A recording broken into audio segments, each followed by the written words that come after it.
like to just take a moment to acknowledge the life of Alex Preddy. He was a VA nurse. For us that have used the VA, we are lucky to have men and women like him who take care of us in some very, very tough times. And it's a sad situation that he was murdered. But let's remember for his dedication. Remember him for his dedication to his country and to many of us veterans that use services with the help of people like him. Moving into Arizona, where I worry about my veterans there, there's a new 30,000 square foot VA medical facility in Yuma, set to open by summer of 2027. We talk about overrepresentation of veterans. That's a big community there, and it's rural also. It's supposed to provide comprehensive local care for veterans and reduce the need for travel.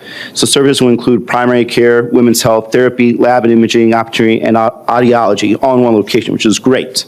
However, under the new staffing caps, the Yuma facility would not be able to hire any new staff. Their only option would have to be pulled from other understaffed hospitals, and Arizona is still a growing state. So how can you guarantee that veterans in Yuma will be able to get medical care if these staffing caps are still existing? And how can I look at my constituents in the eye and tell them that this VA does not really understand that you're going to be essentially robbing Peter to pay Paul, and potentially not creating a fully functioning system in one place and or another place? Yeah, Senator, you're one of the reasons I think an underlying secondary reason, if you look at it, your state along with the whole Southern is why we're doing this reorganization. And Mr. Goins talked about that a minute ago. I'd like him to explain that a little bit further, how we can actually reallocate assets for those things. So I know you're talking about Arizona, and I know that's important to you, but I'm going to use a couple other examples where we have a similar effect. Nashville, Tennessee is one of the fastest growing markets in the country, along with the areas of Arizona that you've discussed, along with that whole southeastern Sun Belt area. The problem we've experienced in the past is because we have not created a system that ultimately aligns resources in the way Mark described, a Manning document, if you will, with the overall demand and needs for those growth areas.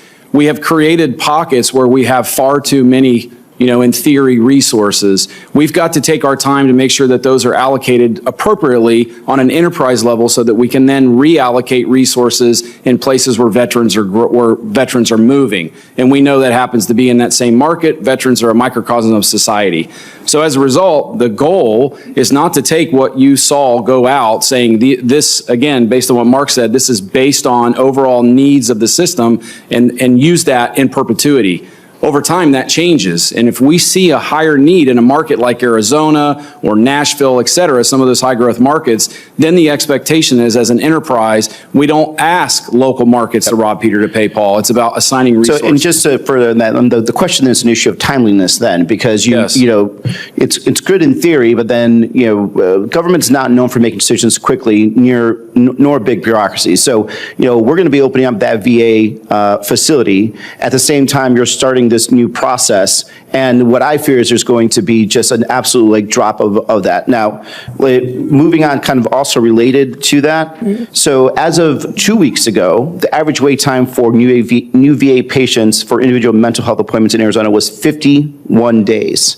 And I don't have to tell you guys, especially from my personal experience, when people have problems, we need to get them in to see somebody. The national average was around 35 days. So what is happening in Arizona that we have that 16-day difference, and also growing from what I understand, which could be extremely dangerous, to prevent the veteran suicide or other problems?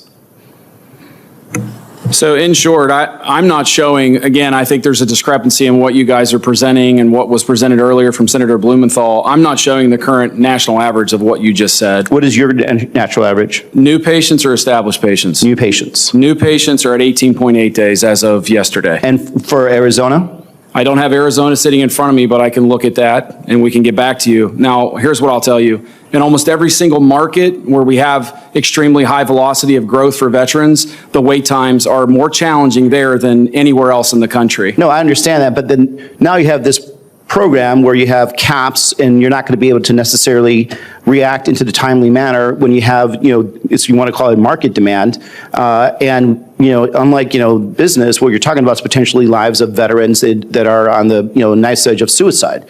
So, these are all really good MBA ideas, but when you're actually dealing with real people, this gets very dangerous. And Well, and Senator, I agree with you, but let me also just point out a fact that we're looking at we talk about FTE calculations, we saw with the numbers.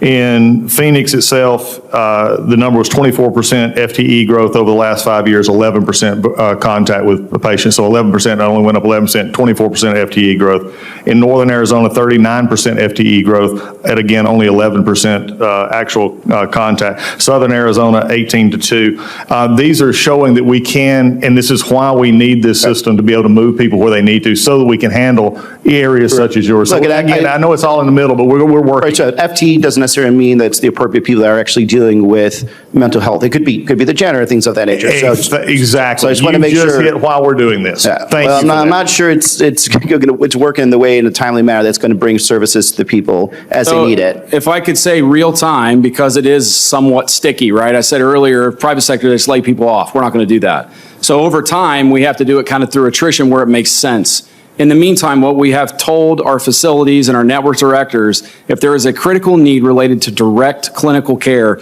put your hand in the air. Give us a call, and we will make sure that you have the resources that are needed to care for veterans. Well, I'm just going to go ahead and tell you right now, they're going to need that in Yuma right away. It's hard and difficult to get people to move there because it is a desert, it is rural, so it's going to be extremely difficult to get people to volunteer to move there, and I think it's critical that you get ahead of that and not wait for a demand signal to come. Thank you, Senator, for bringing it up. During the hearing, the senator opened by honoring the life of Alex Prey, a VA nurse who was recently murdered, praising his dedication to caring for veterans. The discussion then turned to Arizona, where a new 30,000 square foot VA medical facility is scheduled to open in Yuma by summer 2027. The facility is intended to provide comprehensive local care and reduce travel for veterans in the rural region. However, the senator raised concerns that new staffing caps would prevent the facility from hiring additional workers, forcing staff to be pulled from already understaffed VA hospitals elsewhere in the state. VA officials said the department is reorganizing nationwide to better align staffing with areas experiencing rapid veteran population growth, including Arizona and other Sun Belt states. They argued the goal is to allocate resources more efficiently across the system, rather than shifting staff between facilities. The senator warned that the timing of the reorganization could create gaps in care as the Yuma facility opens. He also highlighted long wait times for mental health appointments in Arizona, citing an average of 51 days for new patients, significantly higher than the national average. VA leaders acknowledged that fast-growing regions face longer wait times and said emergency staffing requests would be approved if critical needs arise. The senator responded that Yuma will require immediate support, noting the difficulty of recruiting medical professionals to the rural desert area, and urged the department to act proactively to prevent delays in care for veterans.